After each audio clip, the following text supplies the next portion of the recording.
the Twitter. I don't know what's going on. Oh, it's okay.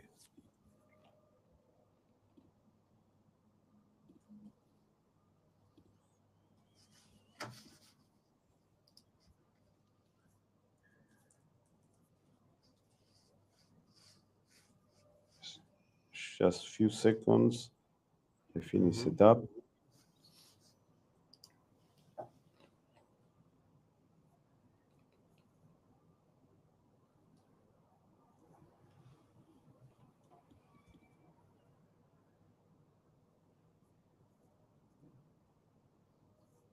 Just, we are here.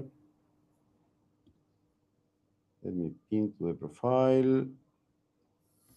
And here we are live again after long holiday with the Christmas and New Year. We are back with the season 2, episode 1 of Bitcoin Treasury Company Report. Here I am with Immortal. Hello, everybody. And from the same time zone, again, we have our Italian friend, Marco Battistoci. How are you doing, Marco? Hi, Fernando. Hi, Diego. I'm doing great. Thanks for having me also for season 2 of this segment. I had a lot of fun last year, so hopefully we will have even more this year. And yeah, I'm doing great. Finally, same time zone. And yes, ready to discuss about Bitcoin, treasuries, and everything that is moving in the space. Yes, we can start doing a recap of 2025 because I think that when we started this show, the perspectives for treasury companies and all these, also Bitcoin, were much, much different. I remember we started in May, something like that, May, June, when all the treasury companies were on all-time hikes. There was a lot of hype, many so positive sentiment, and then everything went south. Everything crashed. Bitcoin crashed. Treasury companies crashed. So we can do a small recap starting with strategy. What do you think about? Yeah, so Fernando, I think we have been pretty consistent last year to separate strategy from all the other treasury companies in the sense of how we separate Bitcoin to crypto. So I think there is some kind of comparison between these analogies. So strategy is much more similar to Bitcoin, to what the other maybe treasury companies are more similar to crypto. So much more volatile, much more unstable in some way. And most of them, they don't have a real business case behind them, apart from trying to accumulate Bitcoin. And as we saw in 2025, the strategy of just selling shares to buy Bitcoin is no longer applicable. The market is no longer giving you premium for that. The market has found an equilibrium for those companies with compressing MNAV way below 1. So the only big survivor will be the companies that can diversify and they can have a very profitable business or service line by their own, or develop like Strategy and like Metaplanet and very few others, different line of product built upon Bitcoin. So I think 2025 for me was clearly the year in which separates strategy from the rest, and what separates and exemplified why digital credit built upon Bitcoin is probably the best narrative for the next 5 years. The preferred offerings of Strategy are working. Stretch is probably the best IPO of the year. They are raising a lot of capital. The product is stable around $100 now. The volumes are picking up. So ideally, I think this year will prove that Strategy can use the preferred and remove a bit of pressure from the common stock. And if this strategy is going to play out, I think they will become really a new industry by themselves. And finally, maybe also the bears will understand that we are witnessing something unique. And it's only year probably 2. So it's still very early in the adoption curve. So I think 2025 was maybe not ideal for price point, because we were expecting maybe on X, we were a bit brainwashed about Bitcoin going to 1 million. we didn't get it. But overall, the market, the legislation, the overall stability also of Bitcoin, I think it's positive for what's coming ahead. Yes, and we were talking about at the beginning. We were talking about that at the beginning. I remember when most of the bears or the people who don't trust the treasury companies were calling this a bubble or a Ponzi scheme. We were talking about that the difference between strategy and all the rest of the companies. And we saw what happened with, for example, Nakamoto. We were warning the people about that, these companies that come with a bold statement of we are going to buy 1 million Bitcoin in 5 years and all these things. And we were always consistent in the repeating the playbook of strategy and telling the people why this playbook will pay off. Probably didn't pay off, of course, in price last year. But when you see the vision of Saylor, when you listen to what he has spoken in the last months, in his few appearances on conferences, on podcasts, on the earnings call, you can see that the vision is clear, the path is clear, and we have no doubt that his strategy will win. Probably not this year, probably not next year, but in the future, it's going to be revolutionizing the finance world. Yeah, I want to make it clear the separation in between the companies that run a treasury strategy like MicroStrategy, Metaplanet, by using all the other credit instruments, from those who don't have that, which technically is the same as MicroStrategy at the beginning, 2020 to 2023, approximately. So strategy has a very good plan at the beginning, which was keep the core business operating, replace your cash for Bitcoin, and that alone proved to be a very positive strategy for them for 2 or 3 years.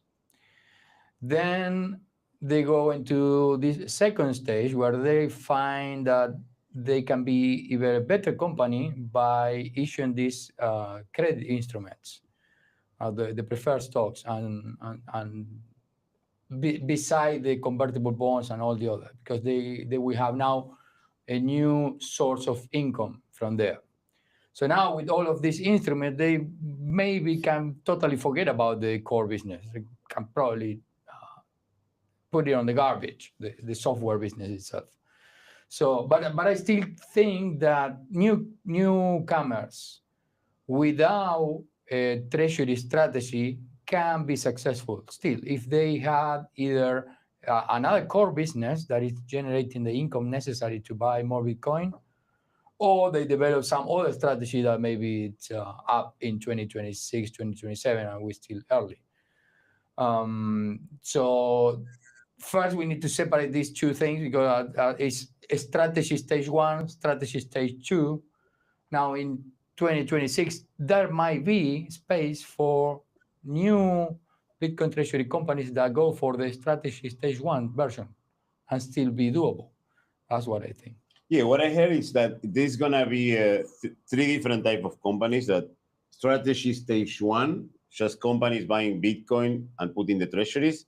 Strategy stage 2, that are companies that are working, have a business, operating business, and have a Bitcoin treasury strategy. And the stage 3, that are the companies like 21, that they are running Bitcoin business and they are also Bitcoin treasury companies. So this is going to be probably the next phase on the Bitcoin treasury companies, because these companies are going to be totally new, because they will provide Bitcoin services, they will earn in Bitcoin, and they will also act as Bitcoin treasury companies.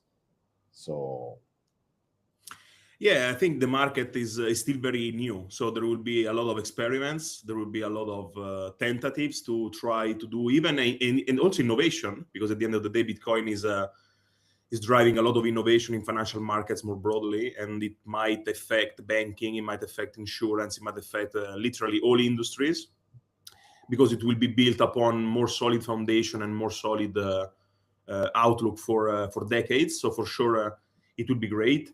Again, I think it told a lesson for many new investors.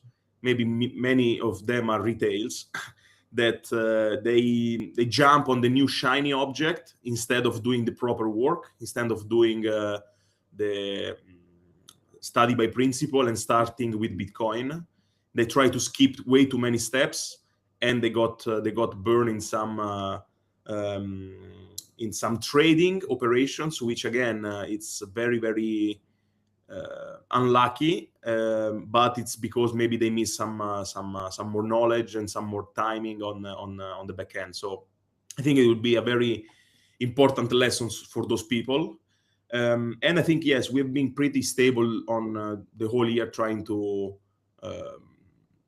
mention that this new industry has been very, very volatile, and we need to go back to first principle when something is not certain. So, and maybe also another thing before maybe changing topic, still in 2025, I think it clearly separate also another narrative that, in my view, didn't make sense since day one, that in every jurisdiction you can have a strategy, or in every country you can have a strategy. For me, this observation was always kind of stupid, because I mean, Europeans can buy US stocks, Australian people can buy US stocks, from South America, from like majority of the planet, you can buy US stocks.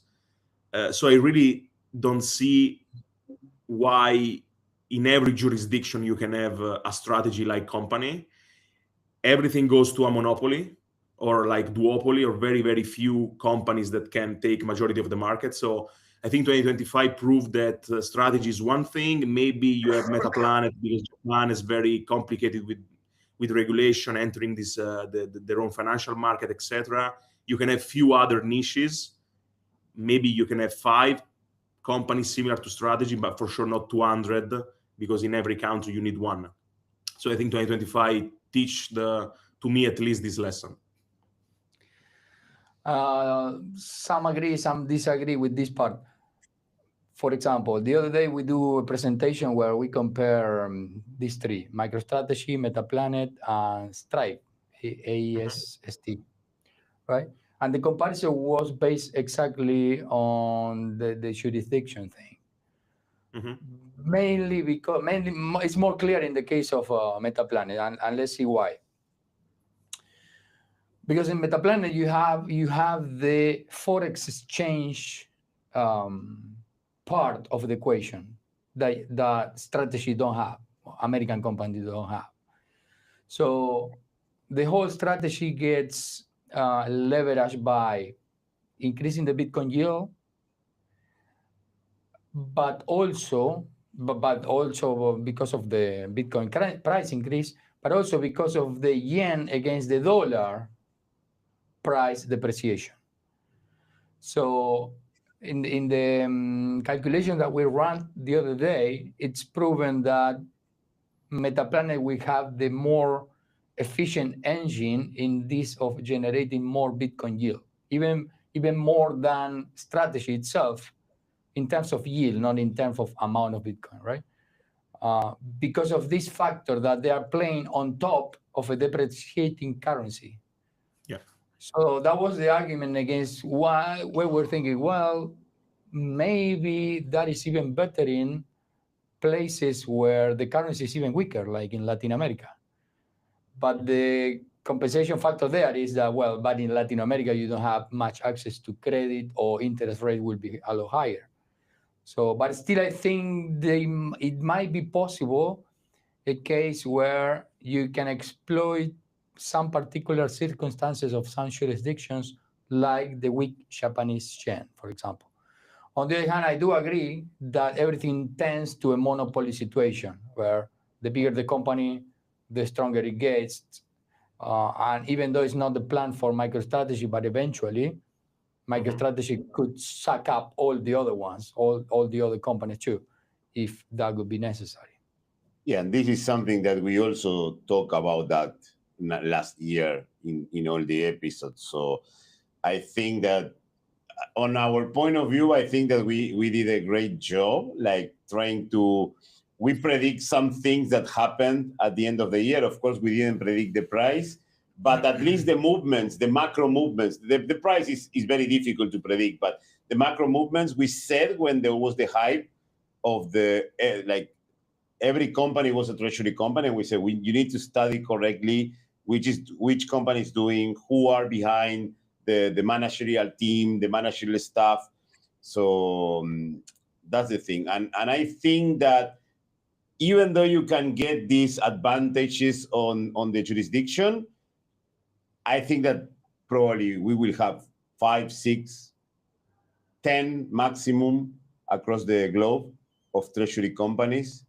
And on the other side, what we learned about last year is that, or the past years, if you have a company and you are not having your treasury some part in Bitcoin, you are not gonna survive.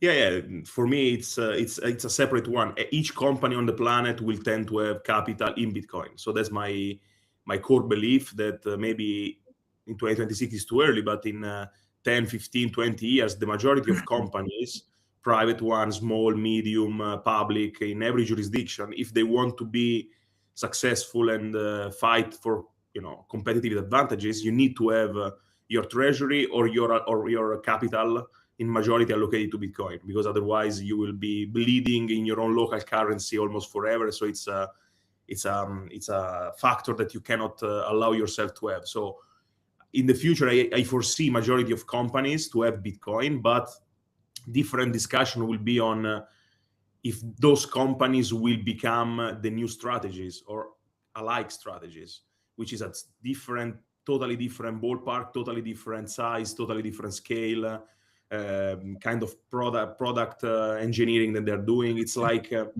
so that's why I stand with my belief that we will have more than one strategy, but for sure much less than one in every jurisdiction, because it will be like 200 countries. And it's completely stupid to think that we will have more than 200 kind of strategy players all over the globe. Few of them, yes. More than one, I don't know the numbers, but the strategy is working. And maybe if I can, Fernando, I want just to share for strategy website, just to show to the audience also the result of the preferred, because they've been since they launched incredibly effective. Can you already see it? Yes.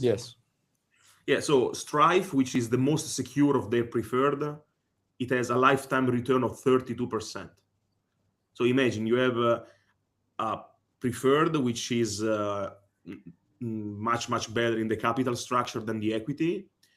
You have a payout of around 10% dividend, and yet on top of this, you also have an increase of 32% on the STRF, which is, to be honest, insane. So STRF is like a super good product. Since the beginning, Saylor and the team said that STRF is one of the more important product that they launched, and that they try to keep it in the best shape possible.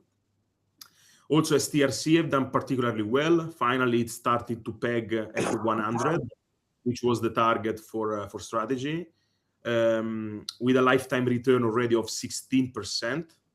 I mean, normally, like when you go and invest, if you have like a 8 or 10% from the S&P, it's considered that you have done a great job because you beat the benchmark. STR Stretch has already done a 16% on top of paying around 11% of dividend. So again, an amazing product. STRK, which has the convertibility feature into strategy, again, 16% lifetime return and a dividend of around 8%. And only STRD has a negative lifetime return of only 3%. So, I mean, very quick overview just to summarize and confirm that the preferred offering of strategy have been the best product of 2025, not the common MSTR. In the future, if the theory is going to be validated and be correct, over the long run, MSTR will be, of course, performing much better than the preferred, and all the excess volatility will flow into the common stock. Yes, and I want to point something. If you see the last 3 months return, even with the super crash of Bitcoin that everyone now is saying we are going to the bear market, we are going to go to 10K or whatever, they lost 5% max. So this shows that it's like a good instrument to cope with volatility. So also there is another important element there, especially it's more clear in stretch, sorry, the last one, which is, it reminds me to the difficulty adjustment in Bitcoin, which is they started, I think, with the 10%, then they increased it to 10.5, eventually to 10 to 11, right? All of these to incentivize the inflow and push the price to par 100. Now, eventually, if the inflows get too strong, now the price goes to, let's say, 105, they are going to reduce the dividend to, let's say, back to 10. So it's a compensation mechanism embedded in this instrument that will allow them to trade at par. So that's what I don't think this product is going to go beyond 16% that originally had for the rest of the year. It's probably going to remain there. But this, let's call it the difficulty adjustment of the preferred stocks, allow them to move the price to the range where they want, keep the volatility that they want, that I think in this case is 8% only, and also move obviously all these inflows into Bitcoin directly. But they have this mechanism to influence the movement of new capital. Yeah, it was a great analogy, Diego. Yeah, I agree. It is this self-adjusting mechanism based on many factors. And yeah, also correct that the lifetime return will be probably capped at this one, because again, I'm speaking only for Stretch, because it's designed to be at 100 or around 100. And they launched it at a discount of 15%, because I think they launched around $85. 80. Right. Or 80, yeah, maybe 80. And so yes, but again, it's a demonstration that is completely uncorrelated with MSTR, is completely uncorrelated with Bitcoin. So technically speaking, if you want to build like a very efficient portfolio, you would like to have many of those preferred built in your portfolio, because the volatility and the correlation with other asset classes are completely different. So it's like going back in time, the 60-40 portfolio, you have the equities, which are like much more volatile to the upside, but also to the downside, but at the same time can be compensated by the bonds. So in a new theory of this portfolio, like a digital portfolio theory or something more advanced using Bitcoin, it can also be smart to have some of those preferred, because they are completely uncorrelated with a different profile. So it can amplifies or cover in case MSTR or Bitcoin are like on the downtrend. Those instruments are likely to perform better, so it can be like compensation. So I think it's a lot of new stuff, very cool for finance people. So I really hope many finance people will start to understand Bitcoin, studying it, and convert into, you know, also those treasury companies which are really, really innovating. And the other thing is that Stretch by itself also create another financial instrument now. Have you heard about this back token? Yeah, I think it's built on Ethereum, and yeah, the idea is to strip, to give like a fixed 8% bank account, something like this. I think it's a 7% back on Stretch. On Stretch, yes. On Stretch. So, but the business model is pretty simple, right? You're having kind of a stable coin that on one side they will receive this 11%, on the other side they pay 7%. So that's the business model of the people who launched this token. And on the other side, for the people who actually have this stablecoin back token, they will have a stablecoin with a return of 7%, which is pretty significant. So that at some point, this was even thought for Tether. Why Tether can't do something like that, offer, I'm not sure if 7, but by default, 1 or 2%, right? So that would be a very interesting product for retail, and you are using a product that was designed on the upper levels, right? Like Stretch. Yes, and as we were talking yesterday, it allows a lot of people get access to instruments that only high net worth individuals can access. I think it's like we are in the starting of the revolution, at the beginnings of a finance revolution.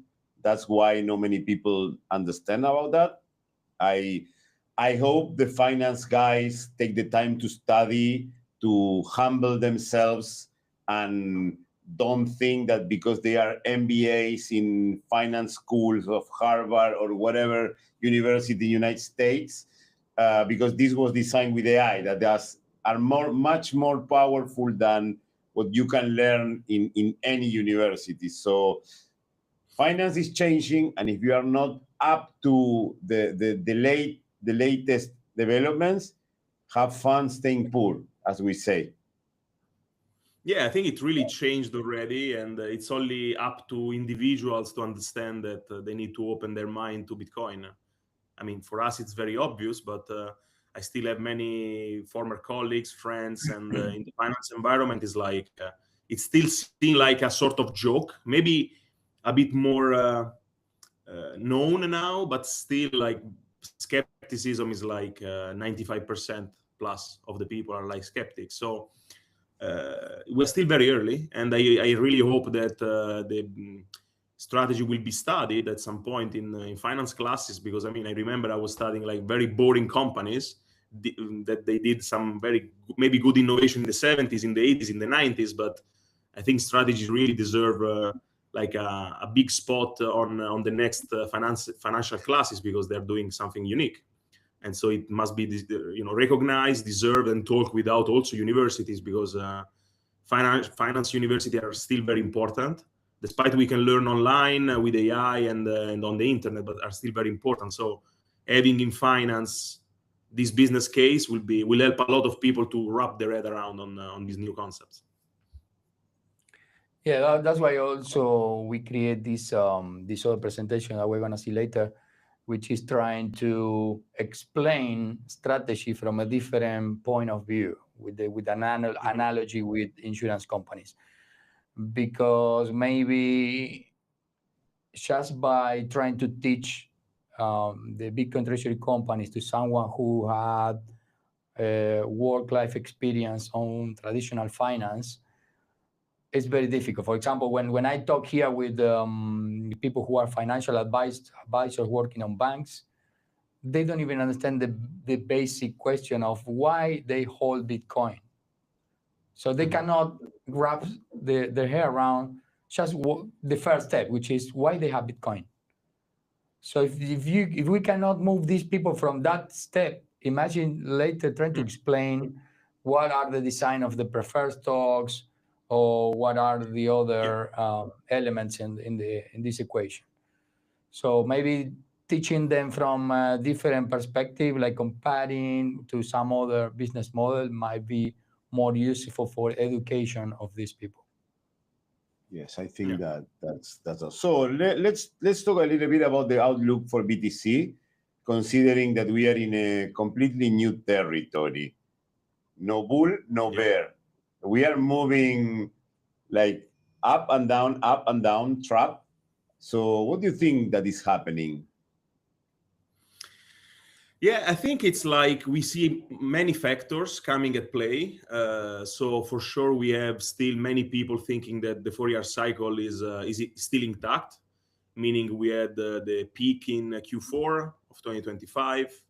Now it's only the first leg down. and then probably we will have another leg down, maybe Q1, Q2 of 2026, and then we will find a bottom in Q3 or Q4 of 2026, just to have the same, bear market that we witnessed in the past. And then we have another, class of people that think that now Bitcoin is more mature, that now Bitcoin is behaving differently, and therefore it's much more likely that we have these periods of growth, and then we have this period of corrections, lateralization, consolidation. We can call how we want, but we enter probably into a different environment. And I really think that after 2023, we are in this new different environment. And it will be fun because everyone thinks to be right, and then until it's wrong. So I think we need to probably see few more months of choppiness, of lateralization. I wouldn't be surprised if we stay in this range for a few more months. But in my view, the macro, the general sentiment is very bottoming, like it's like seems to be a bear market. Bitcoin, once priced in gold, it undergo like a bear market price action. So for me, it's like healthy from here. It's positive from here. I smile when I listen to people calling Bitcoin go to 10K. On which principle? On which basis? Why? Even 30K? On which basis? Why? Because in the past we have minus 90, minus 85, minus 80. So this time we must have minus 75 because it's just I don't know, some linear mathematical progression. It's stupid. So I think we're in a different environment. We see from the price action. And I think it will be very bullish if we finally broke the 4-year cycle and Bitcoin becomes a very more mature asset class. That is not easy to predict. It's not that you buy, hold for 3 years, and you sell in the fourth, and then you buy again. It will be too simplistic, too easy. So I think a few more months of choppiness, and then if everything will align, I think Bitcoin is ready for doing what it's doing best. So running in face of debasement of fiat currencies. Yeah, I have only two reasonable points. One is Bitcoin is just a power law, so let it be.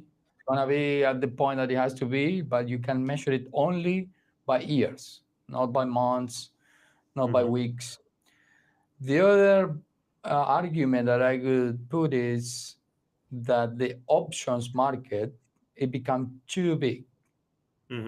Also including all these other players, because people also hedge against strategy or other treasury companies using the option market.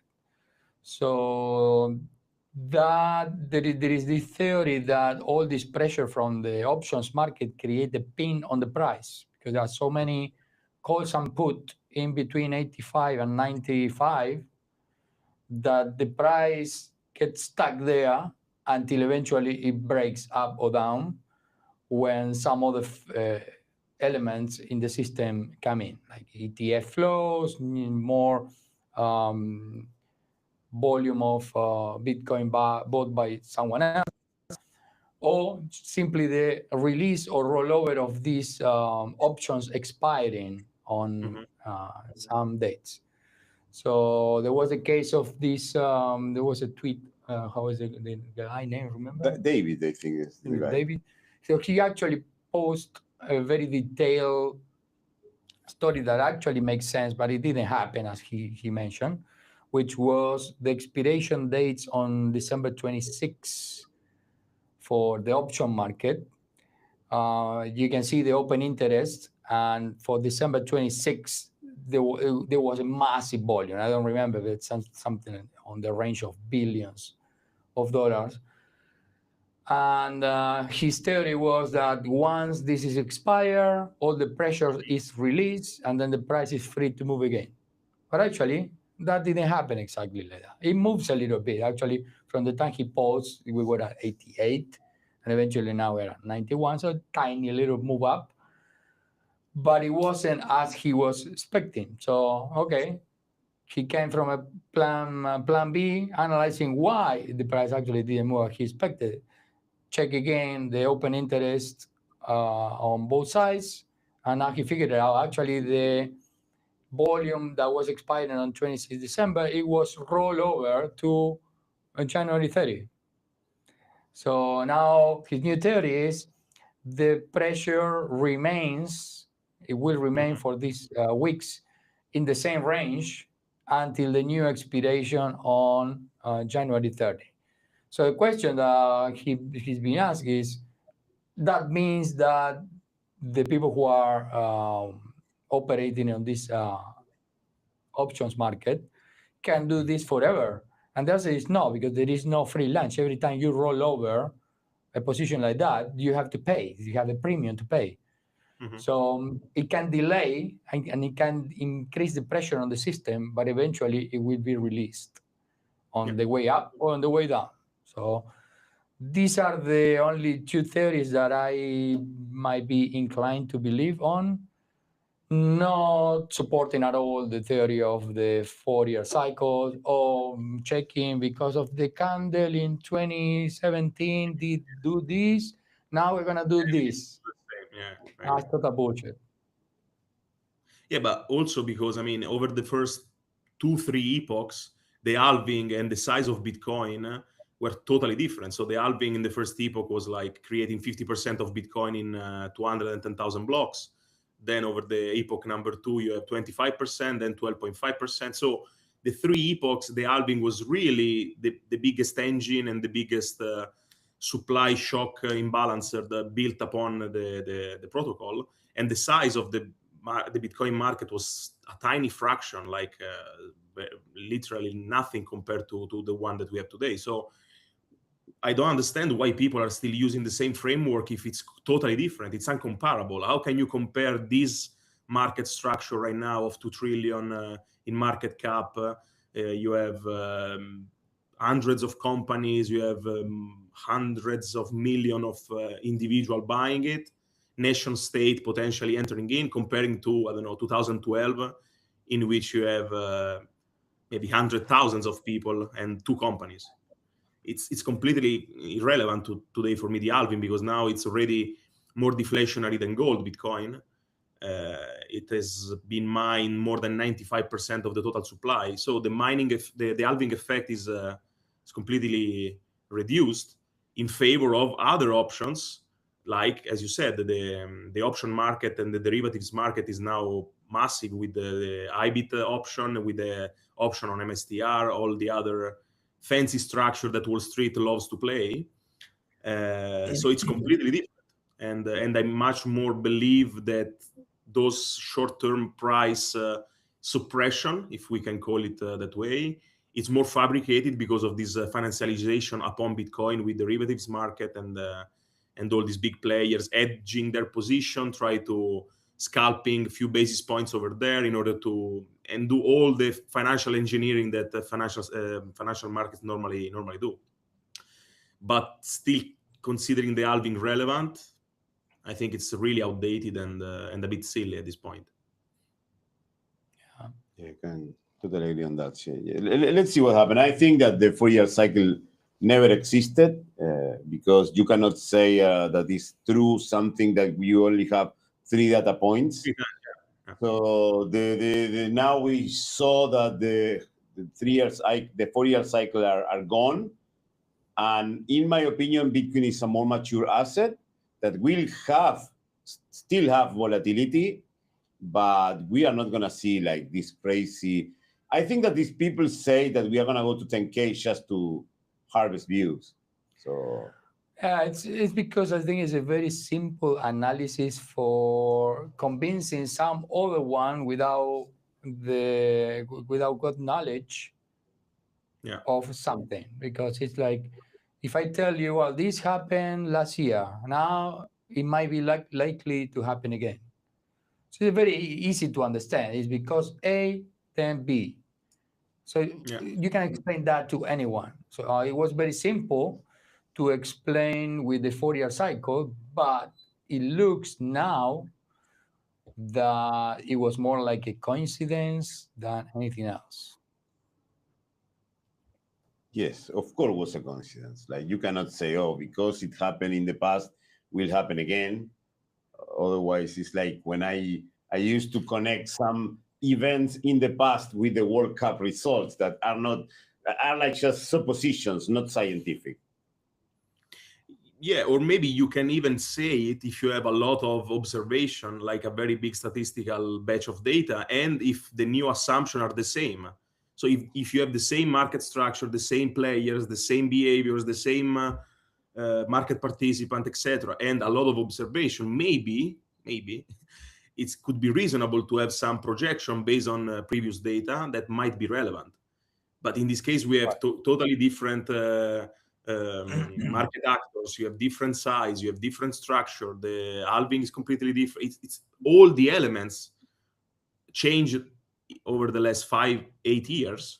So why still trying to fit Bitcoin into an old, outdated scheme? It's time to move on. And I think every asset class starts small, become a medium size, become big size, and then it changes. So I think Bitcoin is in this behavioral pattern that it changes, and it will continue to change, and it's less unpredictable, maybe more stable, but less unpredictable. And if people believes in it, you need to buy, and that's it. Don't trade it. Don't see 3 green dots and 1 red dot because it's too simplistic. And study and stay humble and stack sats, and we'll be fine. Right. So we can move to the last topic, that is the explanation. I'm very excited to this section, guys. I'm very excited. The similarity between insurance companies and Bitcoin treasuries. So cool. Let's go there.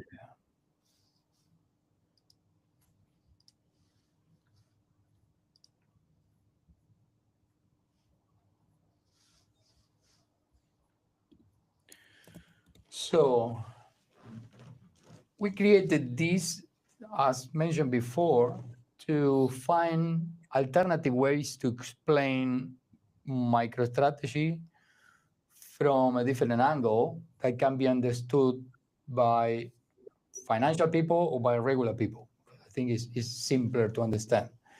And it is by creating this analogy and comparison between the structure of the business model, not the business itself. That's why we call it 2 worlds, 1 model. And how similar the structure of the business model is in between insurance companies and Bitcoin treasury companies. So the key element here is volatility. And volatility is seen from, let's start from the insurance company's angle, which is if I buy an insurance for the car insurance, what I'm trying to do, me personally, is to remove my own volatility from my life in the case of an accident. So in other words, if I'm driving a car and I have an accident and I don't have an insurance, then I will have to pay a big liability for the accident. That might cost probably the savings of my whole life if I kill someone on the accident. So one way to remove that volatility from my personal life is by buying an insurance company, and now I pay a premium, a little premium, month by month. So in case that element happens, then the insurance company will cover me, and I officially remove that volatility from my life. So the model is this 4 part for the insurance company. One is they are collecting the premiums from the customers, and this is from different products: car insurance, life insurance, fire insurance, all the ones that you can imagine. Then they put this capital in something like this, a floating capital, which is invested in action, in shares of companies and bonds and some other financial instruments available for big institutions. Eventually, when one of these claims happen for the insurance, they will pay off to the customer the amount that they will cover. So the business of underwriting the risk, again, is capture the premium, put it on a long-term float, invested, and then cover the claims, the liabilities when they happen in the real world. So how is it comparable to the Bitcoin treasury companies? So let's analyze these 3 steps. The inflow of capital is, in the case of the insurance company, the premiums for the insurance, the particular product of the insurance that is being quoted. In the case of the Bitcoin treasury companies, are the inflows of capital coming from the preferred stocks, the digital credit. So now imagine if Stretch is a life insurance, Strike is a fire insurance. What is the other one? Strive, it's what other insurance? Travel insurance. Travel insurance.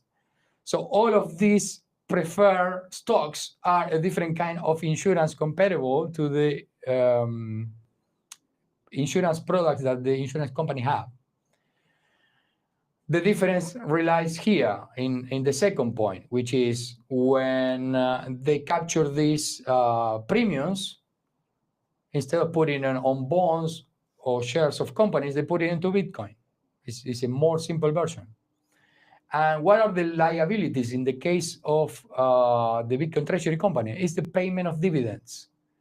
So every month you will have, or quarter, depending on the product, you will have a fixed amount of dividends to pay. And this is the claim side of the liability, right? And it's even more secure than in case of the insurance company, because the insurance company claims are kind of random, even though they have a mathematical model that predict how many car accidents will happen every month.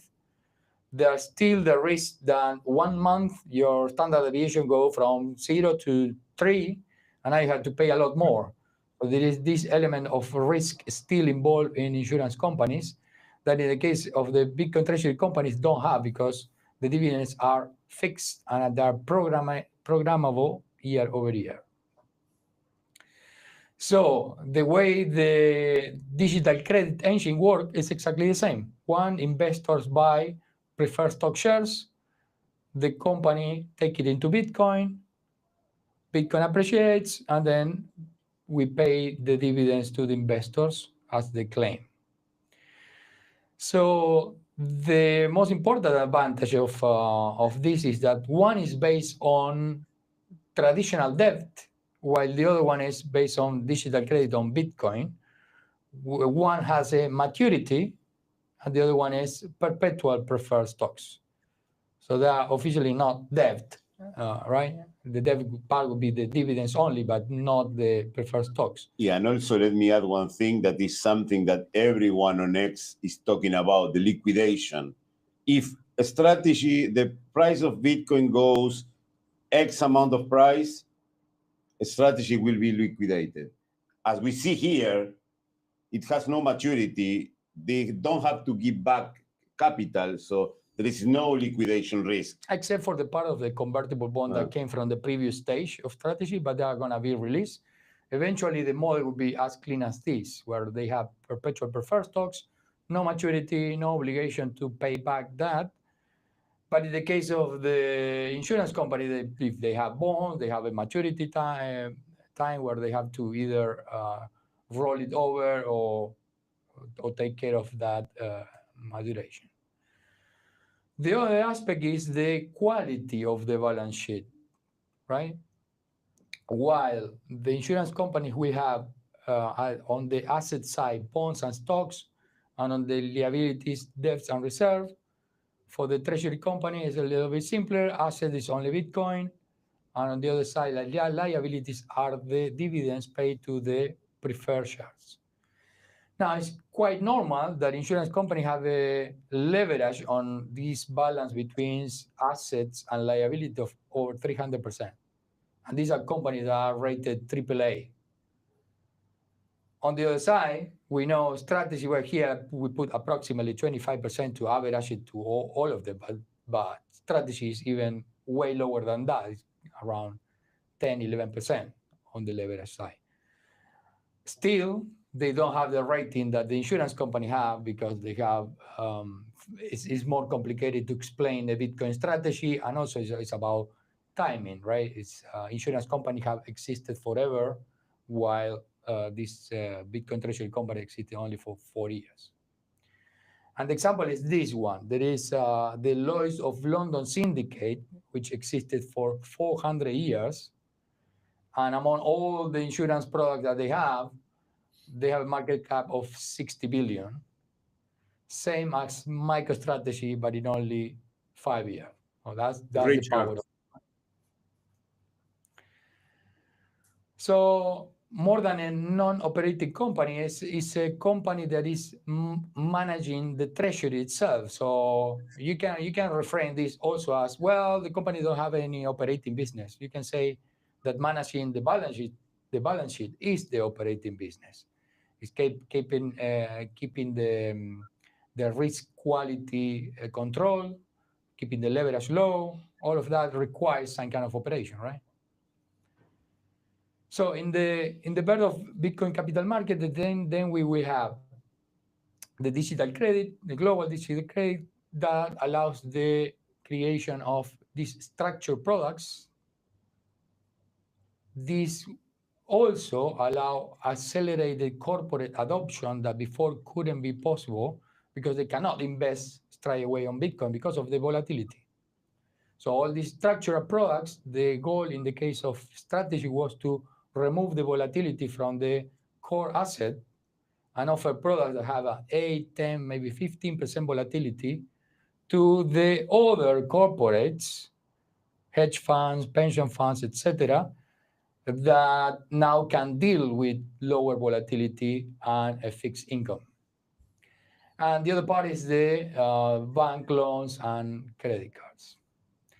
Ultimately, what Saylor actually discovered is that when you denominate your work on Bitcoin, everything gets cheaper. When you keep denominating your work in fiat money, everything becomes more expensive. And that's basically a roundup of the situation. We call it 2 wars, 1 model, 1 future, because we consider that Bitcoin treasury companies are not a speculation as most people think they are. I heard this complaint most of the time. Well, but maybe it's just a short-term strategy. Well, it's totally the opposite of a short-term strategy. Saylor designed this product for the company to live 100 years plus. So it's nothing like a short-term model. So that's all. Any comments or things to add to this model? What do you think, Marco? It's a great comparison with the insurance model. And as you pointed out, the claims in the insurance company are much more volatile, are much more unpredictable, especially for like big external events like wildfire, like hurricanes, or like other big problems. Whereas on the dividend obligation, it's you know exactly every second how much you owe, and when you need to pay, how you need to raise the capital eventually to pay those dividends. So it's much more stable. And going back to, Saylor loves the concept of frequency. It's much more easy to see the pattern of this kind of model compared to the one of the insurance broker, which is much more uncertain, is much more riskier. It's with a lot of external factors. So I think it's a great comparison. And also the capital between Lloyd's of London and strategy. It's insane to think that a zombie company almost dead during the pandemic in 2020 with 500 millions in cash and 500 millions of business, so around 1 billion valuation in 2020. Now it's valued 60 billion. Few months ago, maybe 1 year ago, it was valued at more than 100 billion. Mm-hmm. And by simply, let me quote simply, using Bitcoin as the best form of capital and the best form of collateral, and then building upon it. So yeah, I think those 5 years has been insane. Saylor will be, in my view, it's like a genius of financial engineering by any possible means. I'm also very proud to see that all the management team has become very, very vocal. So I saw also some video of Andrew, many more videos from Fongli, and to be honest, they are like on a mission. And as you said, it's not in their vision, it's far from short term. It's like they want to build something lasting for 100 years. So maybe it's the investors' problem that perceive those companies as gambling and speculation and highly trading vehicles. They are completely the opposite. Their goal is to build this capital stack, use product on top of it, and become like the most stable companies out there. Now they are still very volatile because Bitcoin is still very young and volatile, but over the medium to long term, Bitcoin will be more stable, more easy to predict, and more kind of stable in the increase in price. And those companies as well will be a solid foundation of the new financial world that we will see. So I think it was a great slide, great presentation, and maybe if you can send it to me so I can review it and study it a bit more, because it's really interesting. Yeah, so as mentioned before, just a way to present the idea, the concept in a different way that is more relatable for most people, kind of understand what is an insurance company. Still not the most clear thing, right? Because the insurance company, you can also make a parallel with casinos, where the casino know the hedge they have, but still, and they know that there is always a probability that one night of the year they can get ripped off by some lucky motherfucker on the roulette. So that also could happen, even though they have the mathematical framework to say, well, the probability of occurrence of fire, it's 0.1%. Then something like happened in Hong Kong a month ago, where 200 people were killed by totally unexpected fire that never happened in 70 years happened. So that breaks your mathematical models. Eventually, it's a black swan event that now you have to cover. So how the insurance company covering this, not in such a dramatic case where probably some of the company were broke, but maybe if it is something lighter than that, but still, if that happened, they have to also do something they call reinsurance, like try to make the balance sheet strong again to project the claims into the future. So it's a way more complicated model, but as it exists for such a long period of time, now they have pretty good ratings, which strategies still don't have, because one, you cannot make it easy to understand for traditional finance, and also the Bitcoin factor, it's hard to explain. So, but I hope this it's some light. And the other thing is, when people complain about anything about Sailor, it's like saying, let's do a comparison with the World Cup. You won the World Cup, and someone can say, oh, you were fucking lucky, you won the World Cup. And they forgot that first, you were probably playing football since you were 4 years old. You were better than all your mates in your hometown. You were better than all your mates in high school. You were better than all your mates in university. You finally reached a professional team, and it happened that you were the best player in your local team. And then you get picked up by the national team, and you were the star there. And then you go to play against the world, and you win it. And someone called you lucky. Yeah, I was told about that when I was playing football when I was a teenager.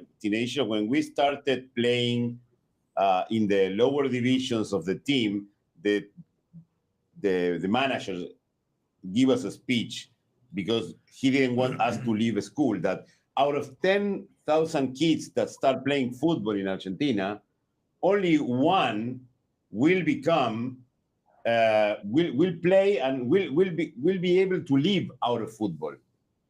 Then out of the guys who live out football, I think that only out of 100 or 1,000 of them, only one will reach the World Cup or the national team. And out of 100, one will reach the World Cup. And imagine to win the World Cup. because there are generations that don't win the World Cup, and they are very good players. So the case of Sailor is, again, a company that had no chance of survival 4 years ago. He managed to find a way to scale it up and do something that probably no other company could have done in such a short period of time. So you have to give the respect for the achievement that were already accomplished. Right? Yes, and now it's easy to hit Sailor because of the price. People who don't understand and only judge about price, the same that people do with Bitcoin. We can complain. We can say, you can say, oh, look at this. The company was 450 per share and then went down to 150 and then NAV and it's going to be broke and all the bullshit that you hear. But if you study and you see the trajectory and if you see from where it came, you will see that there is nothing to blame Sailor and only congratulate him because he also gives this playbook to others that are doing the same. Yeah, and I think most people don't realize, but neither Sailor, neither strategy can decide their own share price. It's the market. So, I really don't understand why people are so, angry or upset, because they probably don't understand fundamentally how stock market or in general any market works.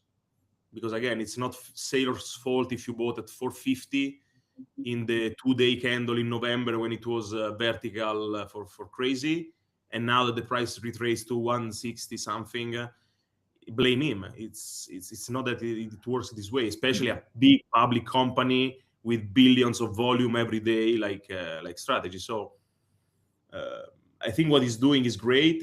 I think he's one of the hardest worker over the last 5 years in Bitcoin.